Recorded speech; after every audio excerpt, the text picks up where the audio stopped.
From flooding to public transportation to the controversy over the Naval Hospital in North Charleston, I sit down one-on-one with community activist and Charleston realtor Charlie Smith for a special edition of Quintin's Close-Ups. And be sure to download the free Quintin's Close-Ups app in your Apple or Google Play stores. And listen to this interview later on iHeartRadio. Charlie Smith, it is so good to meet you. Thank you. It's a pleasure to be here. I appreciate it greatly. Obviously, you are a broker in charge at CSA Real Estate Services, and obviously you studied MCRP Land Use Law at Clemson University, studied BA Urban Studies here at College of Charleston. Yes. Welcome back. Thank you. And obviously you went to West Forest High School. Yes. But now you live in Charleston. Correct. And also you are a highly visible community activist. Yes. How else would you describe Charlie Smith these days?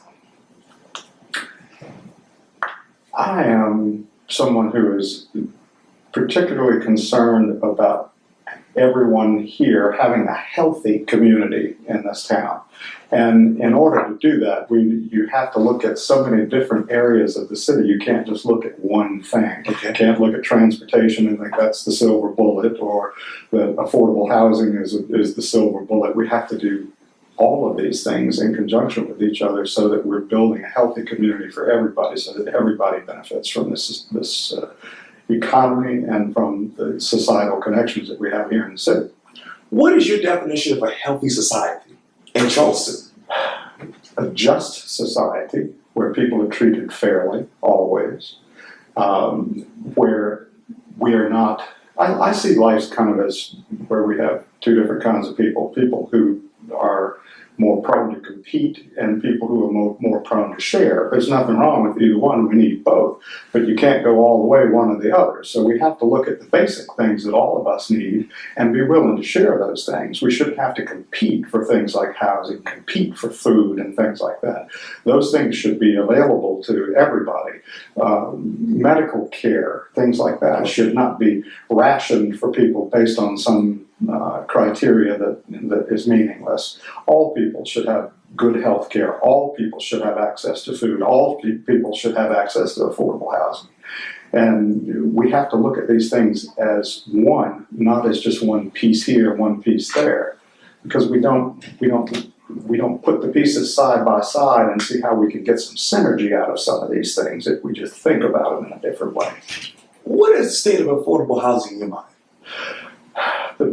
Well, we've had, there are two things in my mind historically that have affected affordability in Charleston, and they are long-term problems that began back in the 60s. I started out here as an intern with the City of Charleston's Division of Archives and Records back in the late 70s, and we were the ones who dove into the rat mess and the pigeon poop and everything else at the old building up on East Bay Street when it was caving in. And we pulled all those papers and books and everything out of there, and we cleaned and documented and restored everything that we could.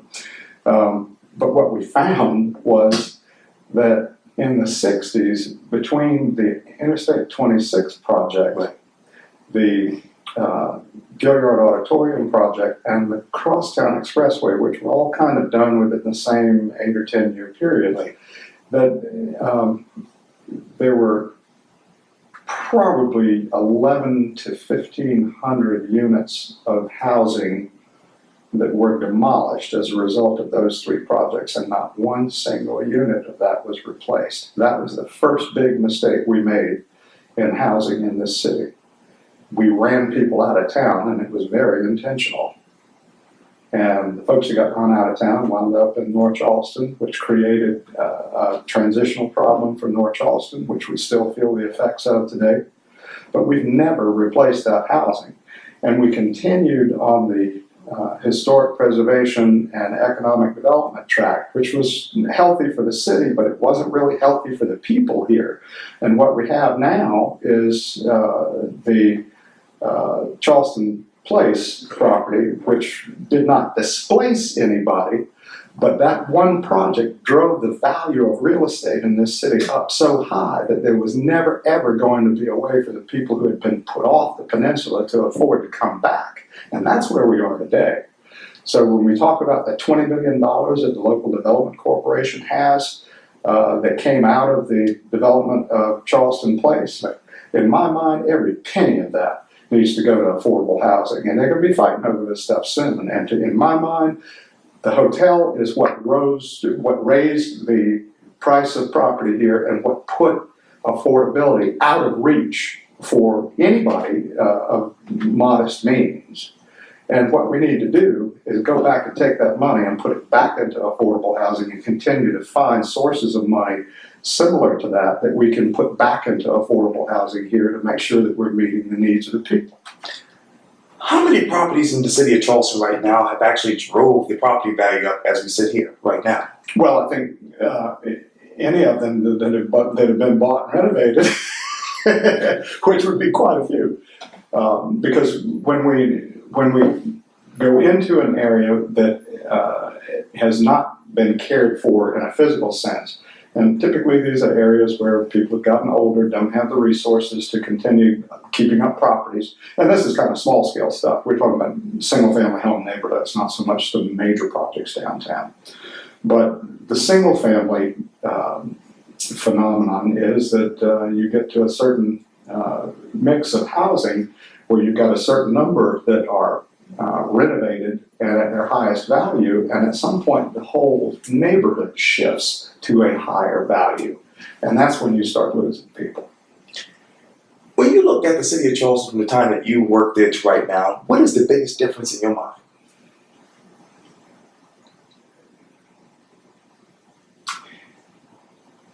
We used to be kind of an organic economy. We had the Navy base. We had things that generated money for the economy. So we were okay with that. But when that support went away, we weren't okay anymore. And all of a sudden, we had to find something to replace the income and to keep the economy rolling and keep the jobs here. And 1993, I think, was very pivotal for that with the closing of the Navy base. Right. But we were so lucky, and this is a piece that a lot of people don't get. There were lots of bases that were being considered for closing at that time.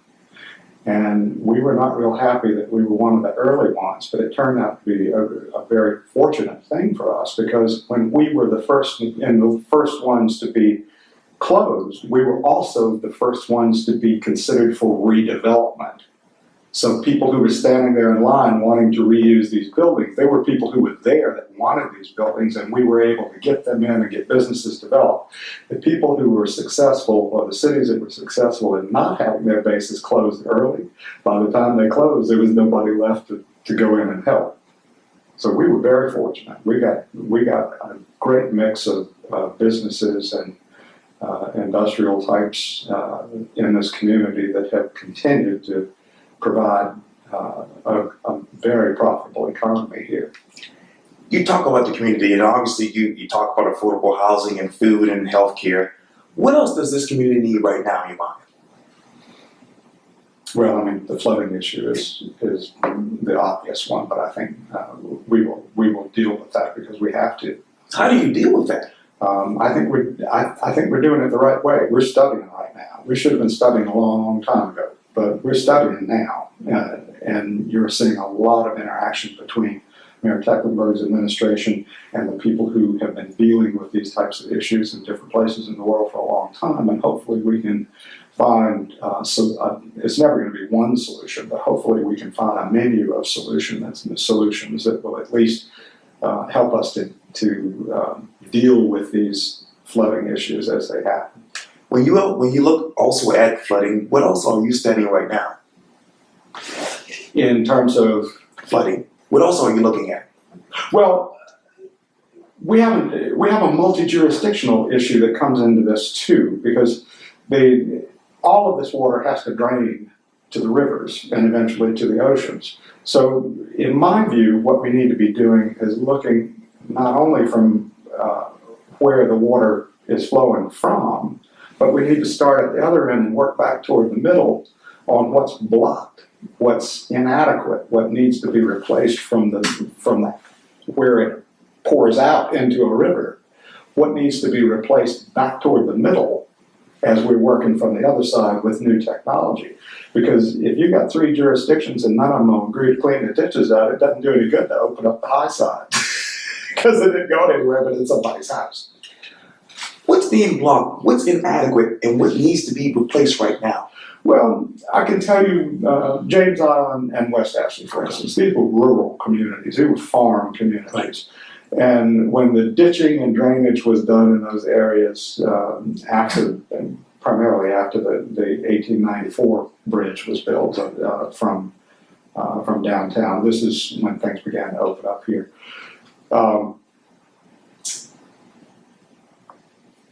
You have a lot of corrugated metal pipe that may or may not have been adequate for where it is when it was put there even. It may have been adequate when it was put there, but if that's the only thing we've still got toward the outflow, then everything that comes from uphill has got to go into that, and that makes it a bit of a problem.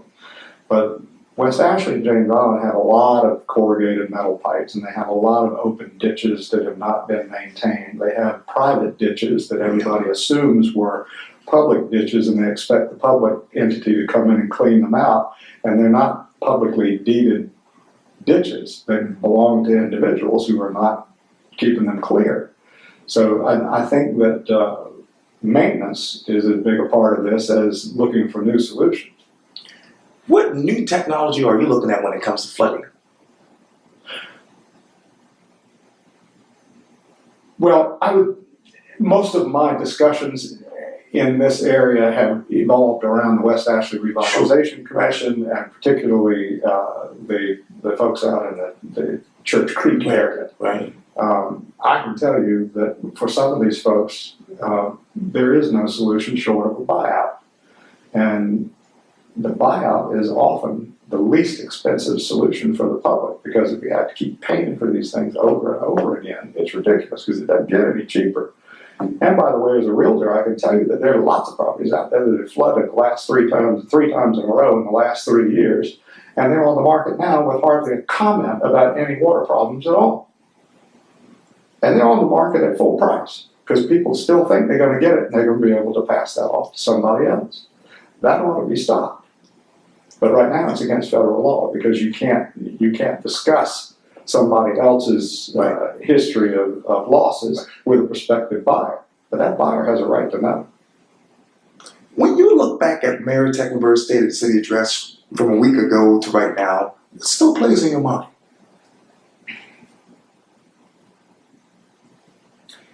That Mayor Tecklenburg talks to people. Mayor Tecklenburg listens to people. And that what he's doing, the solutions that he's proposing, he's not just talking to a half a dozen people and coming in and saying, okay, this is what we do. He spent 2 years just listening to West Ashley, and he listens well. Some people may think that he doesn't act as fast as he should, but if you listen long enough, you don't have to act but once. And hopefully that's what's happening here. I think it is. I think he's done an excellent job. And when you look at his job in totality, where does your mind go to?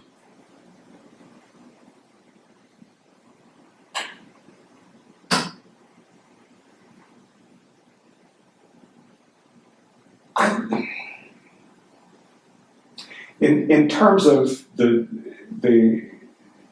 livability of the city, or Oh, his job as mayor for the past almost 4 years. What do you see? well, he has some big shoes to fill, but I think he was right to come in and be a little more connected at the personal level with people. Joe Riley was good at it, but I think there are communities that have been forgotten in the Charleston area that are getting attention now in maybe more meaningful ways. I think about Maryville, for instance. One of my, I have a very warm spot in my heart for Maryville. I love this community because it represents so much about who we are. But 90% of the people that live in this community have no idea of what the significance of Maryville is. And there's just so much to that. Yet we have a problem here where the neighborhood is deteriorated, and because of title issues on a lot of the properties, it's very difficult to get bank loans or to clear title so that somebody has the right to do the things that we need to do to the physical buildings that are there, because we're losing buildings in Maryville and we shouldn't be losing buildings there. These are not expensive buildings to maintain, and the character of the neighborhood and the history of that neighborhood needs to be preserved for the people who live there, because it's their history, it's their families. I've been working with several folks that are older families in the Maryville area to connect people today with the people who were actually the first ones there in the 1870s. Because many of the families that are there today are direct descendants of the families that were there before, but they don't know that. So then a couple of them that didn't know that family members were mayors of Maryville at times. But this is such an important place. But if we don't find a way to protect the built environment in Maryville, soon we'll lose it. Because there are a lot of houses up there that are sitting vacant and nobody will put any money into them because there are 15, 16 people involved in the title, and nobody will put the money in to save the house because it's not exclusively theirs. What other communities were neglected or that are now being looked at during this administration in your mind? James Island, I think, and a lot of this has to do with Anna Johnson's work out on James Island, Johns Island. She was very attentive to the communities on James Island and Johns Island, and particularly the settlement communities. And if you want to understand Charleston history, you have to understand the settlement communities, because this is how we got here. Is when African Americans were basically pushed away after the war during Reconstruction, when African Americans had to basically build their own communities. They were, as Henry Louis Gates says, that one day we were money and the next day we didn't have any. And this is what happened to a lot of folks here. But what folks don't understand about the communities where African Americans went, like Saul Green and over in Mount Pleasant, sure. And there were lots of these communities, Red Top. These were structured communities. These were not just places where African Americans wound up. These were structured, organized, planned communities. And there were typically 3 different plans that were used. And this was a very organized era in African American history here. But most white people have no knowledge of that. None. And we see the settlement communities, and they look different than the other areas that were subdivided in the 50s and 60s. They don't look like that because that's not where they came from. But you can't dismiss the history of that just because you personally don't know how that happened. I know you love to write. Yes. If you were to write a newspaper article about the era today, what would be that headline? Particularly Charleston.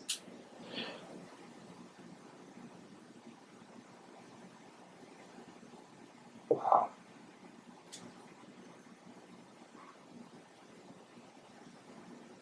I think that what the headline would be, I guess I have to reduce that, but I know what the article would be about. Okay. The article would be about taking the time to hear and understand other people's history and to know our own history, because I'll tell you, white people in this town have got a history that not a whole lot of folks want to hear too much about anymore. And it's caused a lot of problems for African Americans here. We see a lot of tension in the community over just policy issues that are just old policy that white folks don't think anything about because it's always been that way. But there's a reason it's there. And we're still living under an 1895 Constitution that was written exclusively to deny African Americans access to voting and power. It's still here.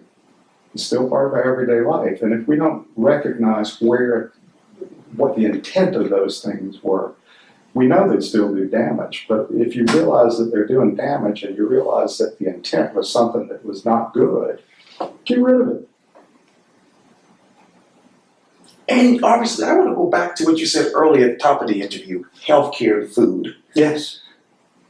What is the state of healthcare when you look at it in Charleston?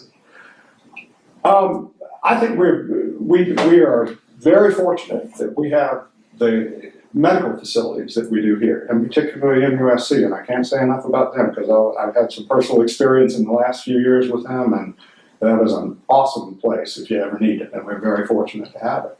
But by the same token, I look at areas like North Charleston, near Pine Haven Shopping Center and the Naval Hospital in the south end there, and there's been a lot of money that's gone into that area, but it sure hasn't changed much in the last 20 years. And what do they need? Food, healthcare, affordable housing. Everybody knows this. We've known this for years and years and years, but it hasn't been done. Why? It's not a priority. Where is the money? I don't know, but when, unfortunately, with the Naval Hospital disaster, there is no better location for transit-oriented affordable housing in this county than the Pine Haven area and the Naval Hospital area. There's just no better connection because the connection's got to come from downtown at the peninsula, likely Mount Pleasant Street, which is right in front of Joseph Floyd Manor, and a tremendous amount of land that is still controlled by the County Housing and Redevelopment Authority that could easily be redeveloped in high-rise, dense housing that's on that same corridor. That same corridor goes directly to the Naval Hospital property. That building would be a fabulous adaptive reuse for affordable housing, and the land around it could support a town. But you've got to have the transit. You can go from there to Somerville with transit, so we get people back into the city this way. You can come across the Cosgrove Bridge with transit and go into Citadel Mall and Sam Rittenberg and pick up that end of West Ashley. It wouldn't be a direct connection from downtown to West Ashley, but we'd still have transit, and we could still get people who need to be working on the peninsula into the peninsula. We could get people who need health care to the places where they can get health care. If you build enough of a community, you've got grocery stores that want to come in instead of us having to pay them to come in. These are the kinds of things that need to happen. This is not new. This is not new. This area has needed this for years and years, and everybody knows it. But it is, it's turned from a $2 million problem to a $33 million problem, and now they're talking about tearing down the building. Can you imagine the money that went into the hourly wages for the people that built that building? That's what you're wasting when you tear that down.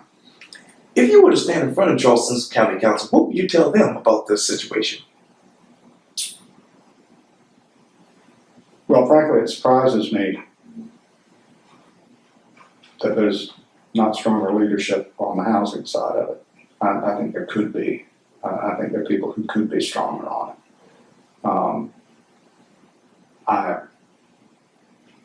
I don't know what to think about a county council member who got us into this situation, who is apparently a leading spokesperson on how we're going to get out of it. I'm not sure you go back to the same people that got us into the problem to get us out of it. Because this is not a short-term problem. This has been going on for a long time. And where should the discussion about public transportation go next in your mind?